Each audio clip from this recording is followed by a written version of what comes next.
두 번째, 보존적 치료와 수술에 대한 내용입니다. 제일 많이 궁금해하시죠? 허리 디스크 수술 받아야 하나요? 저는 일단 허리 디스크 수술 오늘도 오후에 이제 디스크 터져서 시술 받는 분들이 꽤 있는데, 이게 수술 자체를 바로 하는 경우는 잘 없습니다. 아까 예를 들어 힘이 처진다든지 소변에 문제 있지 않을 것은 웬만하면은 시술로 해결이 가능하거든요. 챗 GPT 보겠습니다. 얘도 이러고 있죠. 모두 수술이 필요한 것이 아닙니다. 대부분 허리 디스크는 비수술적 치료 방법으로 통제할 수 있습니다. 맞습니다. 비수술적 방법으로는 휴식, 좀 쉬어야 되죠.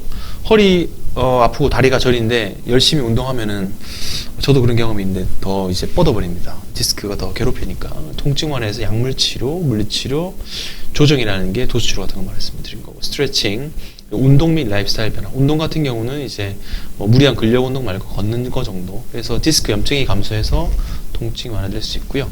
이 허리 디스크 수술하는 경우는 심각한 증상, 발이 이제 처지고 신경 손상이 동반한 수술이 필요할 수 있고, 이 수술적인 치료로 인해서 허리 디스크 증상 완화 및 신경 손상 회복을 수행할 수 있고, 대부분이 비수술적 치료. 저는 터진 디스크의 한 95%는 시술로 하고 있는데, 이런 경우 수술은 마지노선, 시술하고도 컨트롤이 안 되는 경우 아니면은 응급상인 경우만 수술을 진행하고 있습니다.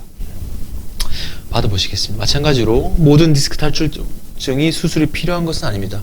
이런 자체가 의료인들의 그런 논문 데이터가 집약된 거죠. 대부분 사람들은 물리치료, 진통제, 휴식, 쉬는 게 제일 중요하거든요. 쉬는 게. 우리나라 사람들 대부분 이제 성격이 대부분 급하고 하니까 빨리 좀 뭔가 해야 될 것 같아서 움직임을 더 많이 하는데, 그런 것 자체가 오히려 더 악화될 수 있습니다. 수술이 필요한지 여부는 증상의 심각도, 발이 막 처지고 걷는 게 안 되거나, 허리 디스크의 위치, 중심 쪽으로 너무 많이 나와 있거나, 아니면은 추간공 쪽으로 꽉 막혀 있는 경우도 허리 디스크가 대부분 수술이 필요한 경우가 많거든요. 그리고 나이와 전반적인 건강, 상태가 많이 이제 너무 고령이시고, 그리고 투석을 하거나 폐렴도 계속되고 열도 많이 나고 요양에 있으신데 수술을 할 수가 없죠. 그러니까 이런 전반적인 건강 상태가 필요하고, 보존적 치료 반응, 한 달 정도 했는데 이제 호전이 안 되면 수술이 필요한 거죠. 그래서 수술 자체가 감염, 출혈, 신경 손상 같은 위험이 없는 것이 아니나, 수술을 제대로 깔끔하게 한다면은 통증 완화, 기능 향상에 효과적일 수 있다.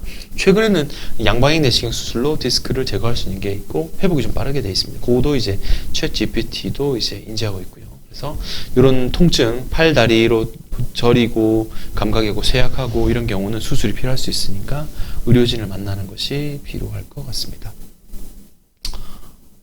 비욘디에도 몇 번 나오셨죠, 이동희 원장님. 허절숨, 허리 디스크 절대로 수술하지 마라. 저는 유튜브 영상 많이 있는데, 비욘디에서 마미증후군 수술해야 되죠. 마미청증후군. 제 유튜브에도 푸트럽과 마미청증후군에 대해서 이제 많이 했는데, 결국은 수술해야 될 경우는 되게 정해져 있습니다. 그런 경우 외에는 대부분 수술로 가는 경우가 드물고, 아까 외래에서 제가 지난주 시술했던 임산부, 아마 이 영상을 보고 계신 것 같은데, 30대 임산부가 디스크가 너무 많이 나왔어요. 다리가 저리기만 하고 마미증후는 없어서 일단 시술하고 지금 현재 보고 있는데, 상태가 일주일 됐는데 상당히 좋으시더라고요. 그러니까 신경 성형술만으로도 디스크 자체를 해결할 수 있으니까 무조건 수술하는 건 정답이 아닌 것 같습니다. 그럼 이게 궁금하죠. 디스크 치료법 너무 다양한데 어떤 치료가 좋은지 모르겠어요. 이런 걸 정해줘야 되죠. 그러니까 무조건 또 시술만 하면 좋아지지도 않고, 또 무조건 수술하는 것도 좀 부담스러우니까 하나씩 보겠습니다. 챗 GPT. 디스크 치료법 실제로 다양합니다. 어떤 치료가 가장 적합한지는 개인의 증상에 따라 다르고, 엔세이드, 정형외과 약이라고 표현하죠. 이 엔세이드를 먹으면 통증과 염증, 소염제입니다. 그래서 이 엔세이드를 먹으면 일반적 해열제보다는 염증이 좀 빨리 가라앉고 확실히 증상이 좋은데, 좀 붓는 증상이 있죠. 이제 보통 살이 찐다는 표현을 하긴 한데, 붓는 증상이 생길 수 있고, 속이 좀 안 좋을 수 있습니다. 위보호제를 반드시 같이 드셔야 되고요. 물리치료는 초반에는 도수도 상당히 좋습니다. 통증 완화, 근력 강화, 자세 교정을 위해서는 물리치료, 그리고 척추 조정, 도수치료 얘기한 거고, 카이로프래틱 치료는 미국은 많이 하는데 우리나라에서는 조금 대중화되지 않은 것 같고, 저는 요거에 대해서 보다는 이제 물리치료를 좀 선호하는 도수치료랑 이런 치료도 가능하고, 수술은 비수술적인 치료가 효과적이 않을 때, 심각한 증상이 있을 때 수술을 고려한다. 5% 정도 되겠습니다. 바드는요, 이 가장 좋은 치료법은 통증의 정도, 전반적인 건강 상태, 생활 방식이 다 달라지는데, 계속 얘기해 물리치료를 하는 거죠.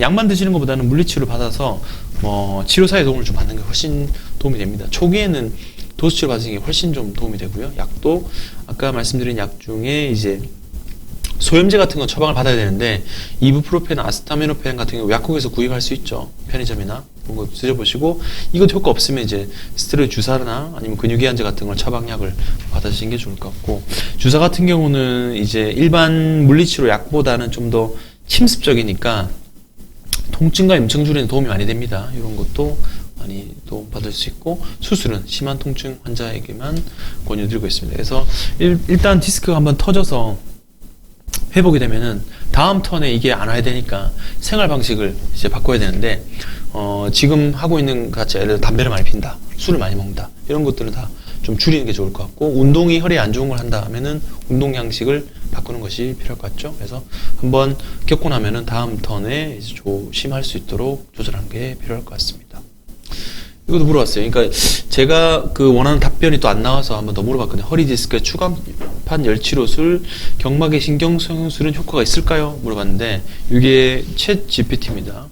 열치료술과 경막의 신경술, 디스크 통증 완화에서 효과가 둘 다 있고, 디스크도 줄이고 통증 완화시키는데 추간판 열치료술은 일부 환자에게 효과적이다.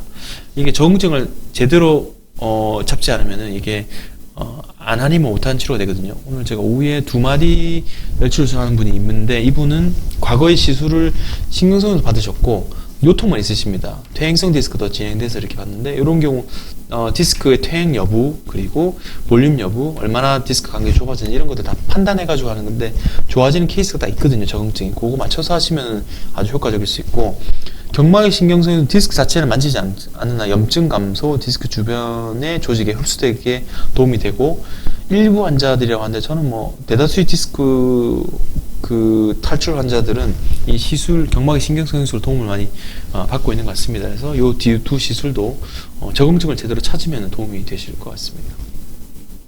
바드는요, 이게 얘가 추간판 온찜질이라고 인지했는데 영어로 썼지만 이렇게 인지했다고요. 그래서 도움이 되고 신경성에도 도움이 된다. 하지만 일부 사람에게 효과적이니까 반드시 잘 적응을 찾으라 라고 되어 있습니다. 결국 이 시술 같은 경우도 수술을 넘어설 수 없으니까 수술해야 될 케이스는 당연히 피하는 게 맞을 것 같고요.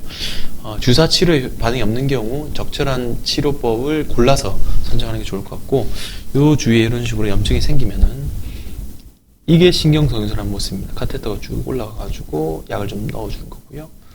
이게 추간판 열치료술은 디스크 자체에 들어간 거고요. 요 염색하고, 요건 내시경이죠.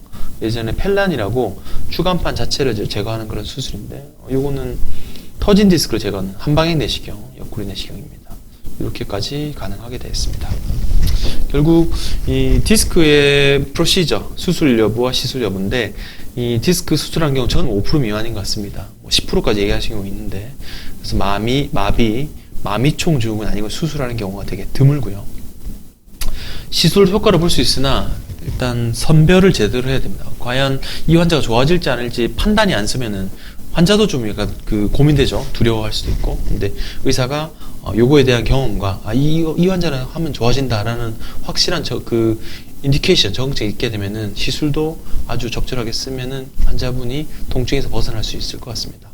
그리고 수술 혹은 시술의 경우는 이제 사진과 증상을 반드시 구별해가지고, 수술해야 될 케이스, 무리하게 시술하면 당연히 결과가 안 좋아지죠. 저도 아까 외래에서 이제 처음 저한테 이제 CD 가지고 오셨던 분인데 협착증이 심하더라고요. 딴 데서 다 하다 오셨는데 시술을 원하셨는데, 그런 분들에게 설명을 드릴 때 이제 시술해봐야 또 이제 안 좋아질 가능성이 높으니까 차라리 약을 좀 드시면서 치료해보다 한 달째 결정해보자고 말씀드리는 게, 이렇게 이 환자의 MR 찍고 증상을 보고 나서 좋아질 거를 선별해주는 것이 이제 주치의 동목이 그렇게 필요한 것 같습니다. 그래서 수술과 시술이 좋아질 거를 반드시 사진과 증상을 감별해가지고 환자에게 제대로 정보를 전달해 주는 것이 필요할 것 같습니다.